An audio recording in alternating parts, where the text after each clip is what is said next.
Good evening. I will be reciting Storm by Tim Minchin. It's a beat poem that's 9 minutes long that makes you question what other people tell you. So, in an old London top floor flat, all white walls, white carpet, white cat, rice paper partitions, modern art and ambitions, the host's a physician. Bright bloke has his own practice, his girlfriend's an actress, an old maid of ours from home, and they're always great fun, so to dinner we've come. The fifth guest is an unknown. The hosts have just thrown us together as a favor, 'cause this girl's just arrived from Australia, and she's moved to North London, and she's a sister of someone, or has some connection. As we make introductions, I'm struck by her beauty. She's irrefutably fair with dark eyes and dark hair. But as she sits, I admit I'm a little bit weary, 'cause I notice the tip of a wing of a fairy tattooed in that popular area just above the derriere. But when she says, "I'm Sagittarian," I confess a pigeonhole starts to form and is immediately filled with pigeon when she says her name is Storm. Conversation is initially bright and light-hearted, but it's not long before Storm gets started. "But you can't know anything. Knowledge is merely opinion," she opines over her Cabernet Sauvignon vis-a-vis some unhipply empirical comment made by me. Not a good start, I think. We're only on pre-dinner drinks, and across the room my wife widens her eyes, silently begs me, "Be nice." A matrimonial warning, not worth ignoring. So I resist the urge to ask Storm whether knowledge is so loose-weaved of a morning, whether deciding to leave her apartment by the front door, or the window on her second floor. The food is delicious, and Storm, whilst avoiding all meat, happily sits and eats as the good doctor slightly pissedly holds court on some anachronistic aspect of medical history, when Storm suddenly insists, "But the human body is a mystery. Science just falls in a hole when it tries to explain the nature of the soul." My hostess throws me a glance, 'cause she, like my wife, knows there's a small chance I'll be off one of my rare but fond rants. But I shan't. My lips are sealed. I just want to enjoy the meal. And although Storm is starting to get my goat, I have no intention of rocking the boat. Although it's becoming a bit of a wrestle, 'cause like her meteorological namesake, Storm has no such concerns for our vessel. "Pharmaceutical companies are the enemy. They promote drug dependency at the cost of the natural remedies which are all our bodies need. They're immoral and driven by greed. Why use drugs when herbs can solve it?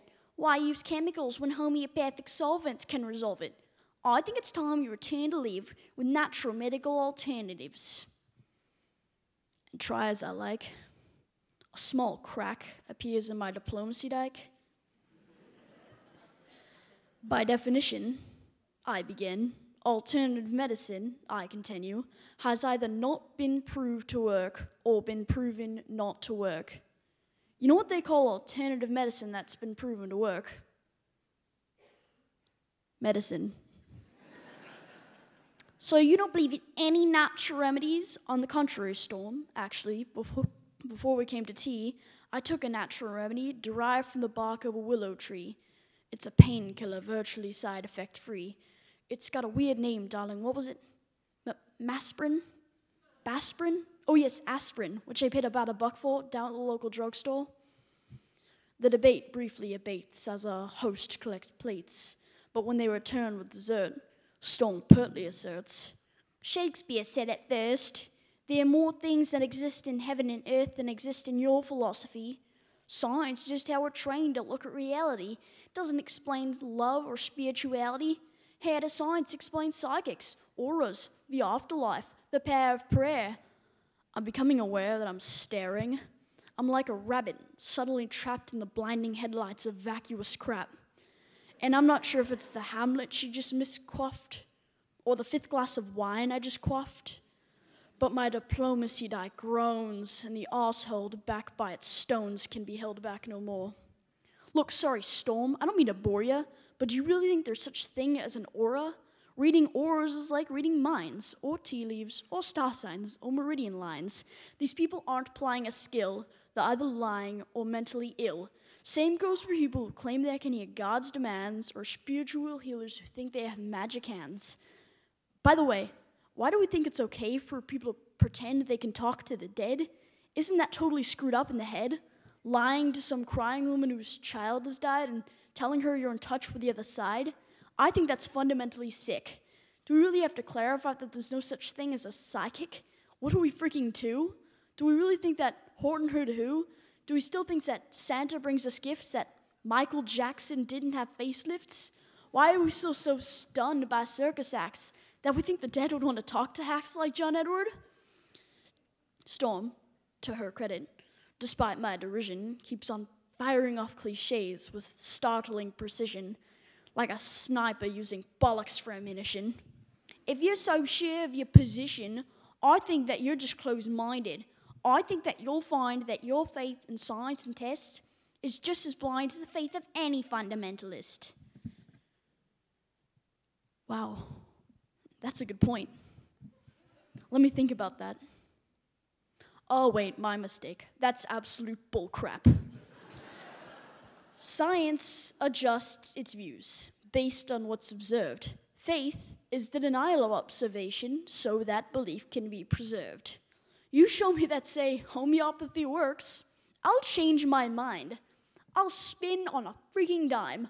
I will be embarrassed as hell, yet I will run through the streets yelling, "It's a miracle! Take physics and bin it! Water has memory, and whilst its memory of a long-lost drop of onion juice seems so infinite, somehow forgets all the poo it's had in it. You show me how it works and that it works, and what I've recovered from the alarm, I will take a compass and carve fancy that on the side of my arm." Everyone's just staring now. But I'm pretty pissed, and I've dug this far down, so I figured in for a penny, in for a pound. Life is full of mysteries, yeah, but there are answers out there, and they won't be found by people sitting around looking serious and saying, "Isn't life mysterious? Let's sit here and hope. Let's call up the freaking Pope. Let's go watch Oprah interview Deepak Chopra." If you do watch telly, you should watch Scooby-Doo.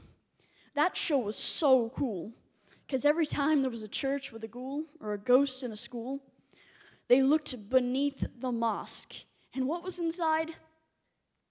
The freaking janitor or the dude who ran the water slide. Because throughout history, every mystery ever solved has turned out to be not magic. Does the idea that there might be knowledge out there frighten you? Does the idea that one afternoon on Wikipedia might enlighten you frighten you? Does the notion that there might not be a supernatural so blow your hippie noodle that you'd rather just stand in the fog of an inability to Google? Isn't this enough? Just this world? Just this beautiful, complex, wonderfully unfathomable natural world?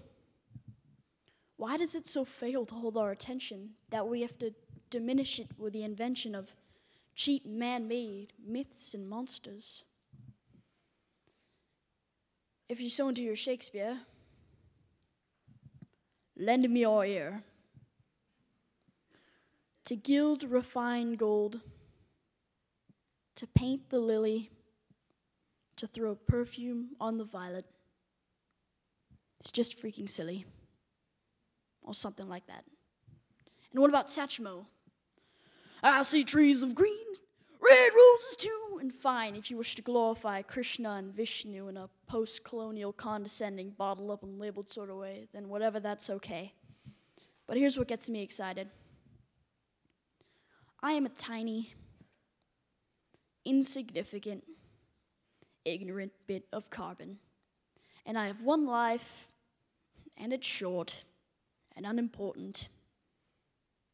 But thanks to recent scientific advances, I get to live twice as long as my great, great, great, great uncles and aunts. Twice as long to live this life of mine. Twice as long to love this wife of mine. Twice as many years of friends and wine and sharing curries with good-looking hippies with fairies on their spines. And if, perchance, I have offended, think but this, and all is mended. We'd as well be 10 minutes back in time for all the chance you'll change your mind. Thank you.